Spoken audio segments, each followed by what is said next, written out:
Hello there, YouTube. Today I'm going to be doing a book review.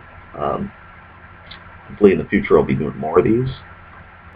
Since I primarily play 1st through 3rd edition, I thought I would go really old school and start with one of their core books, and that is Gurps Magic. Now, the Magic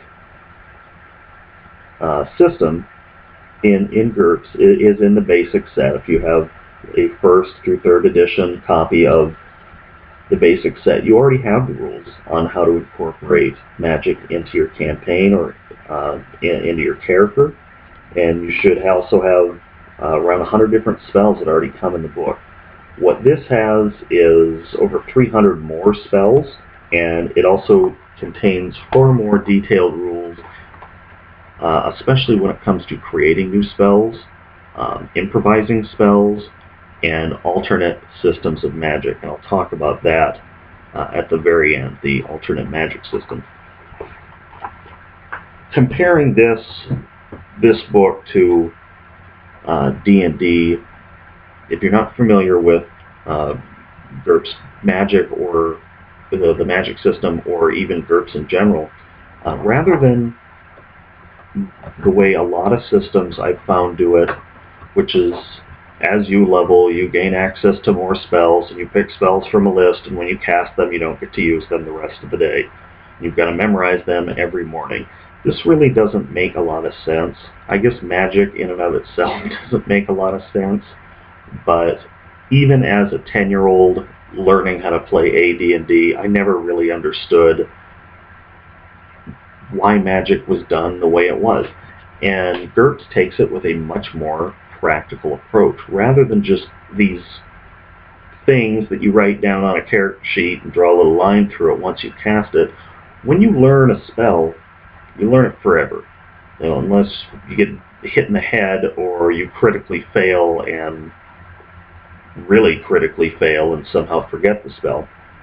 But it approaches it more as a learned skill. And as far as character creation goes, you actually spend points on them as a skill. They're considered mental hard skills. What that means is they're based off your intelligence, and hard meaning there's a chart you consult in the main book for spending your points and what level you would get in that particular skill. Then for the most part, all the spells are hard. Some of them are very hard. Some of the very elaborate spells, like summoning a demon, for example, is a mental very hard. So you spend your character points in the spells just as you would skills, and also to make it easier to use and much more realistic, it breaks all the spells down into colleges, or groups them essentially into like-minded spells. Like fire is its own college, animal spells are all in a related college, and it breaks them down into the colleges, but it also requires prerequisites. Excuse me.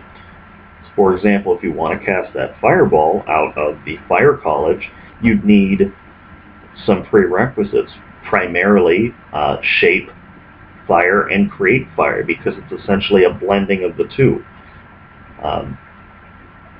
And shape fire and create fire have their own prerequisites as well. It's a system that builds up to the spell, rather than just, I'm level 1, I know how to cast a magic missile. Why? How did you learn that? What is it even? Whereas in Gurps, so I don't lie to people, we have ignite fire being the base spell, create fire being the next, shape, extinguish, fireproof, which is protection against fire essentially, heat, which allows you to actually control it, control the warming up of an object by temperature, resist cold, because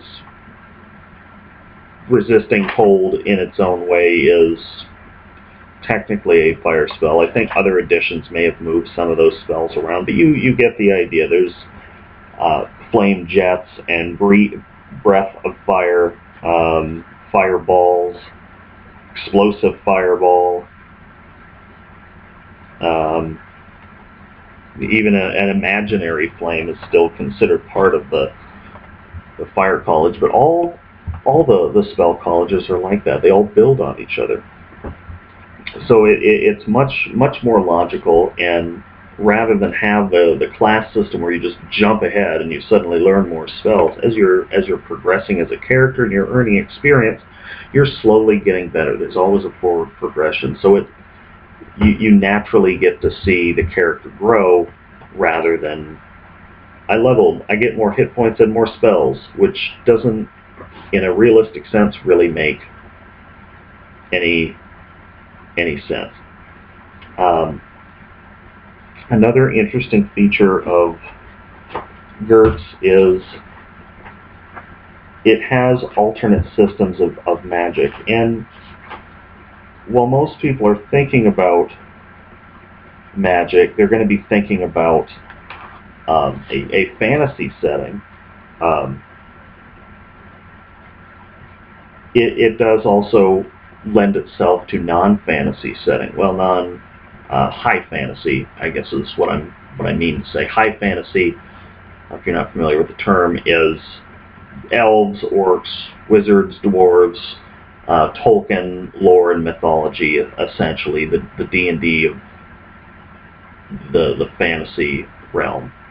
But it can be used on other genres. I found it here. I don't know if you can see this,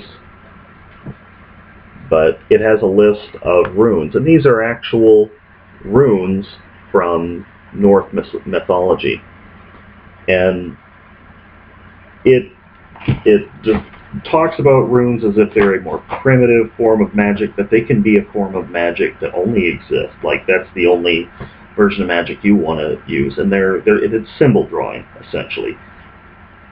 It has an example. It uses the Norse runes, but there are other historical versions of rune magic out there. There's different Native American traditions. I know there's Kabbalism, the Jewish mysticism, in some ways is a form of rune magic, if you want to take it literally for what it is. So you can, rather than having the spell casting, you can have the symbol drawing too. So it gives you that option. It also gives you additional rules on cantrips, which I thought was kind of funny, and I've never really used them on a campaign. But what a cantrip is a little rhyming lyric to cast the spell, like in Harry Potter, and that's kind of why I don't really use it, because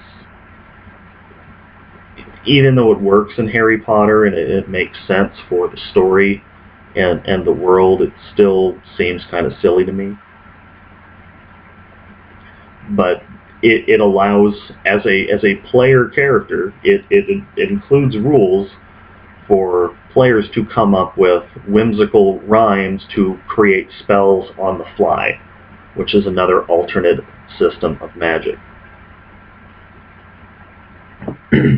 Now, one thing that is more of a role-playing element than a mechanical element that Gurps includes is the level of skill you have as a character dictates your understanding of the spell. Whereas in D&D, a second level character casts magic missile, essentially the same as a 10th level mage is going to cast it. Cast it. You just cast it. You don't. I think you might get bonuses for level and the number you can use in a round, but essentially you're just casting the same spell. There's no real increased ability with the spell. And so Gurps also includes optional rules. A lot of the rules in Gurps are optional because they're not going to work in every campaign. The cantrips will not necessarily fit every campaign. Rune magic will not necessarily fit every campaign. But it assumes level 12 being the simplest novice level of the spell, and that would it says in the book it requires hand gestures, maybe foot movements. In the same hex, you don't have to walk around, and you also have to be able to speak the words audibly.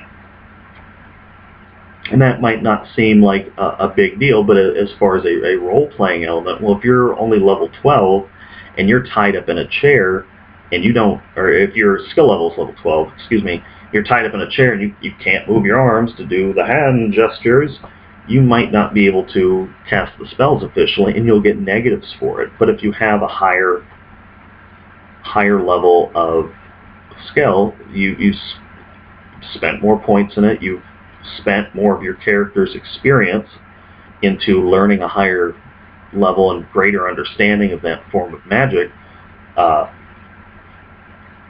it will eliminate the need for hand gestures or speaking the words audibly, for example. So if your level is 20 rather than 12, you can simply close your eyes, and the next round your spell will go off because you've gained that much understanding of it. And as far as translating books and movies into a game, I've found that Gurps Magic system really does fit that the best. One example I'm going to use of a non-fantasy setting where I was able to incorporate just with this book alone. I had the main book, and I had this book, and I think I had a World War II book at the time. I was running an adventure, 1920s, 1930s kind of pulp adventure, action, treasure hunting, and Indiana Jones, The Shadow, The Phantom, and one of the players made a Native American who wanted to actually have the ghost shirt, which is a buckskin shirt that's embroidered and designed unique to each wearer, and it's created in it's enchanted essentially in a very elaborate ritual in I think primarily Sioux culture, but I could be wrong. But Gurps worked perfectly for that, and I just took it from a mechanical point of view. Well, I need to enchant an item. Why can't I enchant this buckskin shirt? It's technically leather armor, and there's spells that allow me to give items extra DR, and there's rules in the book too that allow other people to give you mana.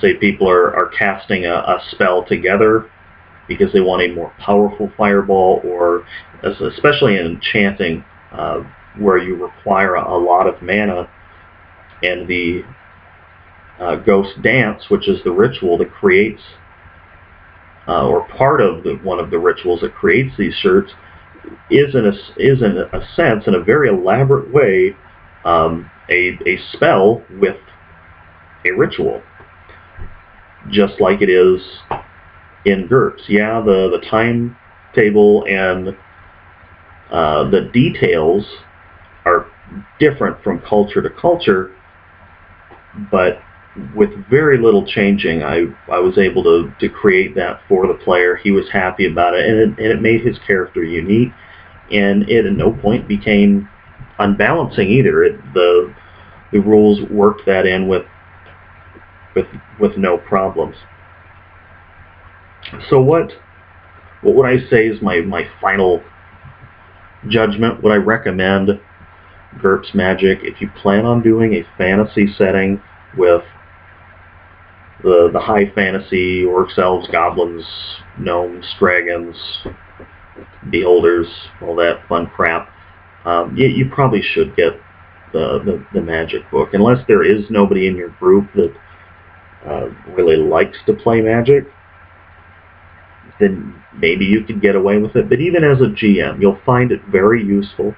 Even in this primitive book, there's some extra races in the back, and not just races, but what was it? Elementals. There we go. It also includes elementals, and I guess you can't really see it, so why am I showing it to you? It includes things on elementals, demon summoning,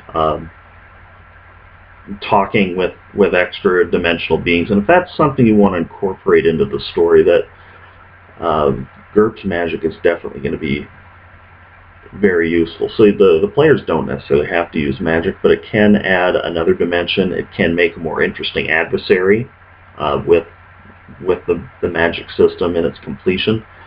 And like I said, it will work in other genres. Victorian science fiction or steampunk, whichever you want to call it, often alludes to concepts of magic, so there's a good way to work that in. The Indiana Jones, that sort of high adventure pulp action from the 20s and 30s, those sorts of stories are very realistic, but do include supernatural elements, and the Magic book would be handy for those sorts of adventures too. Maybe you want to run something in World War II, but you want you actually want the Nazis to really be into the occult, and maybe they do have at higher ranks sort of these Aryan mages or something like that. Well, there's the book once again for you. And in not high fantasy, but even fantasy historical settings, Vikings campaigns would not be totally unnatural without magic. The Norse are a culture that accepted magic as real. I've also ran a Japanese, medieval Japanese themed campaign where there were elements of magic. So it's got a lot of versatile uses, and I think that if you do use magic as a player, you should probably pick the book up. And as somebody that's possibly looking for alternatives to magic, as I said, like the rune system, cantrips, I personally don't have that much of appreciation for them, but I could see where their potential in a more stricter or less strict role-playing and improvisational campaign, it will lend itself to that very well. I'm almost going on 20 minutes here, so I'm going to cut it short. But thanks for watching, and have a good one.